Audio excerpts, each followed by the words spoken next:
பொங்கல் ட்ரெடிஷன்ல இருந்து 4 major takeaways வந்து wealth கிரியேஷனுக்காக இன்னைக்கு நம்ம பார்க்க போறோம்.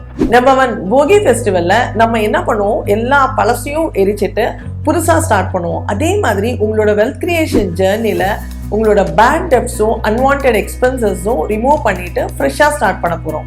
செகண்ட் டே பொங்கல் அன்னைக்கு எல்லாருமே சொல்ற மாதிரி தை பிறந்தா வழி பிறக்கும். உங்களோட ஷார்ட் டேர்மோ லாங் டேர்மோ கோல்ஸுக்கு ஏற்ற மாதிரி அலைன் பண்ணுங்க. மூணாவது ஃபெஸ்டிவல் மாட்டு பொங்கல். எப்படி ஃபார்மர்ஸ் வந்து அவங்களோட கேட்டல்ஸ் வந்து டேக் கேர் பண்றாங்களோ உங்களோட எக்ஸிஸ்டிங் இன்வெஸ்ட்மெண்ட்ஸும் நீங்க நர்ச்சர் பண்ணுங்க. ஃபோர்த் ஃபெஸ்டிவல் காணும் Pongal. It's all about beautiful family gathering and sharing happiness. இதே மாதிரி உங்களோட ஃபேமிலி ப்ரொடெக்ஷனுக்காக take term insurance and create emergency funds. Wishing you a happy Pongal.